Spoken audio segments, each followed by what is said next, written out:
महाभारत के भीषण संग्राम की बात है, वो कथा भी लगभग तई आ गई। अब उन्होंने ये कहा कि विषम परिस्थिति में व्यक्ति को अपना धर्म नहीं छोड़ना चाहिए। कैसे? तो पहले उन्होंने दिया उदाहरण। कैसे?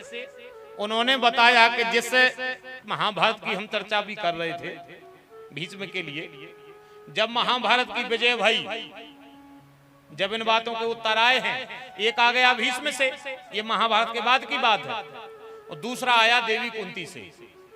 जैसे ही पांडवों को जीत मिली, पांडवों जीत करके जैसे ही अपने शिविर में गए, तो जाकर के भगवान ने मैया कुंती से कहा कि बुआ देखो तो 5 के 5 जाके तो सुरक्षित हैं और 100 के 100 हार गए। इंद्रप्रस्थ तुम्हारा हो गया, काय बुआ हम उन्हें खुशी मना लाएं।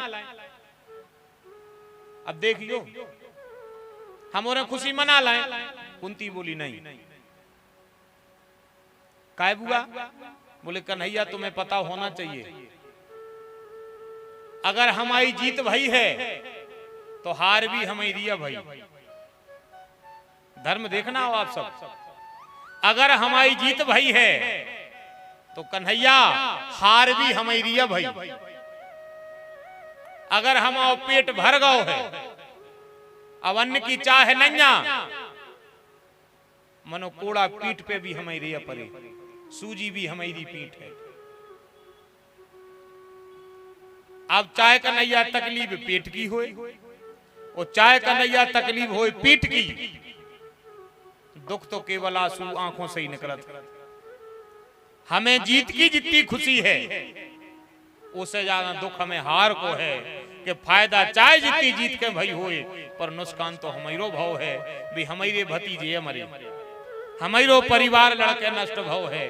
भले ही महाभारत में जीत पांडवों की भई है, पर कन्हैया हार तो हमारी भई है। भगवान बोले धन्य है बुआ, अगर और कौन हो तो वो जश्न को हाव भर दे तो, पर धन्य है आपको अपनो धर्म खबर है कि दूसरे के दुख को दुखी होकर के जो दुखी ना हुआ, वो के अंदर काय की मानवता। और इस समय गांधारी और धृतराष्ट्र पर जो दुख, मैं कुंती कह रही हम समझ रहे, गांधारी हम आई आए, धृतराष्ट्र हम आए, हमारा परिवार है। तो कुंती ने जश्न मनाने के लिए मना कर दिया। कुंती को अपनी बात खबर रही। सूत जी महाराज कहते इसी प्रकार व्यक्ति को अपना धर्म खबर होना चाहिए। धर्म ध्यान में कैसे रहे, तो फिर उन्होंने एक बड़ी प्यारी बात बताई। अब देखो भी आप लोग बड़े गौर से सुनियो, ताकि ध्यान उधर उधर न जा पाए और सार भाग आपके संगे चलो जाए। सूत जी ने कहा कि सुनो, अब हम एक फिर वाक्य सुना रहे हैं आप सबके लिए। एक नगर में एक राजा और रहता था, और राजा कोई और नहीं, वे राजा हम और तुम हैं। राजा को अलग से नहीं भी तुम और हम, और राजा तो ऐसे कहने पर रही है कि भाई एक कथा समझ में आ जाए ना। वो राजा कोई और नहीं, वे राजा तुम नहीं आओ। तुम अंदर वो जीव है जो राजा बना बैठा है। बड़ा धर्मात्मा था वो राजा, प्रजा का सेवक था, जनता को ही जनार्दन मानता था। ब्राह्मण से भी, संत से भी, गौ से भी, सब प्रकार गुण संपन्न था वो राजा। एक दिन की बात, राजा राज्य में सभा में तैयार होकर के आ रहा था।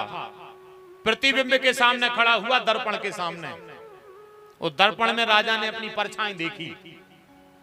जिंदगी से जिस दर्पण में अपना श्रृंगार देखता आ रहा है, आज राजा ने जब वो दर्पण में अपना श्रृंगार देखो तो चेहरे पर सिकन थी, खाल चिमट गई थी, बाल सफेद हो गए थे, इंद्रियां शिथिल हो रही थी, शरीर का तेज कम पड़ रहा था। राजा ने दर्पण को गौर से देखा तो दर्पण में जो परछाई थी वो राजा से कह रही थी। पता है उसने क्या कहा था? उठ जाग मुसाफिर, भोर भई अब रेन कहाँ जो सोवत है। एक आदमी अपने भीतर है, वो रोज अपन से कहते कि भजन कबे करो, संसार के सब काम तो कर जा रहे, भजन कबे करो। स्वपन कहते हैं वे कौन मानने आ कर ले हैं, वे तो टेम है। सुबह भीतर बारो कहते हैं ये सुनो हो कि चुप जाओ, वो रोज तुमसे कह रहा है। राजा को लगो रे करे बताओ रे बूढ़े ही हो गए, भगवान को भजन करो ही नहीं। राजा सभा में गाऊ नहीं आज, और ऐसी चौपाल पे एक आसनी डरी थी, मुकुट उकुट लगाए राजा तैयार होके वो आसन पे जैसे ही बैठे विचार करने लगे कि बताओ रे पूरी जिंदगी कट गई, एक दिन को पता नहीं, वो बूढ़े हो। अब इस बात को गहराई से जरा अपने जीवन में अपन उतारें तो अपन भी को 70 साल को होगा, को 80 को होगा, को 50 को होगा, 40 साल तक के जोन है वे तो अबे ठीक है, पर जोन जी अपन और बैठे हैं 50 के हो गए, को 70 को होगा, को 80 को होगा। अच्छा बताओ ऐसा लगा थे जैसे कि अपन 80 के हो गए? ऐसा नहीं लग रहा, ऐसा लग रहा जैसे अपन काला ही भाई हो। बताओ अनुभव मन जब कथा समझ में आ जाए, हम जो सुना रहे हैं आप सबको, बात भी तो समझ में आवे कि हम का के वो चाह रहे हैं। तो जितने जे सियाने बैठे कछु हमारी उम्र के, कछु हमसे ज्यादा, जरा विचार करो अपन को एक दिन की खबर है और अपनो समय कौन है आगो बा खबर है। समय अपनो वो आगो हो ये न बेसाए विराग, समय आ चुका है, चौथापन लग गया है। समय तो अपनो आ जा रहा है, बहुत गई थोड़ी रही जो समय है अपनो, बहुत गई थोड़ी रही अब नारायण चेत, काल च रहिया चुग रही आयु रूपी खेत। 5 लग गई बाया है, सुन ले 2-3 डबियों को काम बचो है, करपा 85 तो सब हो गई, 5 बिल्कुल मेड़ के लगा है।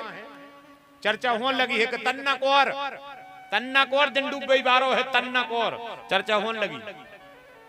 अपन कह रहे अबे कहां, अबे तो शुरू ही भाई, अपन को ऐसा लग रहा जैसे कहां वो पता नहीं कबे वो लग गया है, और कड़जे भी समय बिल्कुल नजदीक। राजा बैठा बैठा सोच रहा है तो कथा कह रही है संसारियों से कि भैया समय को उपयोग करियो, समय चूकने जज्जो, समय को उपयोग करियो और समय चूकने जज्जो।